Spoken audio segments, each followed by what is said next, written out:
Kenny, Clippers and Blazers, game total, 224. That's down 2.5 points from where it opened. Too high or too low?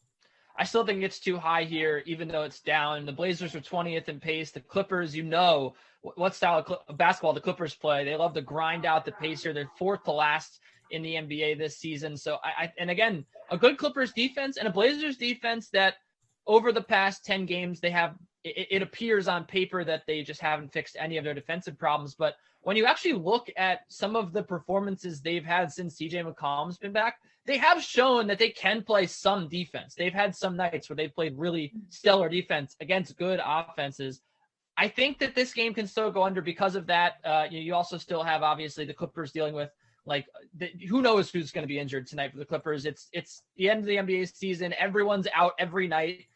You had Nick Batum out the other night for them. Patrick Beverley's still out. Serge Ibaka. I think they could still be missing a few guys here. So, yeah, I think that this ultimately could be a pretty slow, low-scoring game here. I still like this under. I think it's a little too high.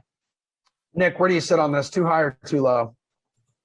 I think it was definitely too high at first, and I think I'm with Kenny. It's still a little bit too high at 223.5 for my liking. I mean, he mentioned the Clippers and how slowly they play. Not a team that's looking to get up and down by any means. They'll grind you out in the half court.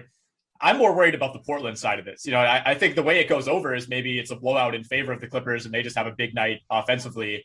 But you look at the two games without Damian Lillard so far, they've scored 107 and 101 against the Spurs and the Hornets, respectively. Super small sample size, of course, but Portland is 29th in pace over the last two games played. They're playing at a pace of about 95 possessions per 100, which is very, very slow. So without Damian Lillard, that offense, completely changes.